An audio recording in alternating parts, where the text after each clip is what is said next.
Bike. বাইকের মধ্যে কি আছে জামার মধ্যে নাই? তেল। ফাইজলামি করবা না, আমি কিন্তু সিরিয়াস মুন্না। তুমি আজকে ফাইনাল ডিসিশন নিবা, তোমার লাইফে এই বাইক থাকবে নাহলে আমি থাকবো। তুমি বলো কে থাকবে? বাইক। এত যে বাইক বাইক করতেছো, কি পাইছো এই বাইকের মধ্যে? হ্যাঁ, জামার মধ্যে নাই? ব্রেক। ব্রেক মানে? আমার এই বাইকের ভিতরে একটা ব্রেক আছে, ব্রেকটা যখন চাপ দেই ও থাইমা যায়, কিন্তু তোমার ভিতর কোনো ব্রেক নাই। তোমারে থামতে বললে তুমি থামো না। তোমার সাথে রিলেশনে আসার পর থেকে বলতে পারবা কোনো কিছুতে তোমার আমি থামাইতে পারছি? আমার কোনো কথা এখন পর্যন্ত তুমি শুনছো বা আমার কোনো কথার দাম দিছো বলতে পারবা? কিন্তু ও শুনছে, ওর মধ্যে একটা ব্রেক আছে, ওরে যখন আমি চাপ দেই, ওরে যখন আমি থামতে বলি ও থাইমা যায়, কিন্তু তুমি থামো না। তোমার আমি থামাইতে পারি না।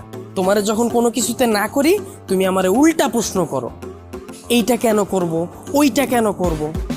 এই, ও কি কথা বলতে পারবে যে ও তোমাকে প্রশ্ন করবে? এইটাই তো আমার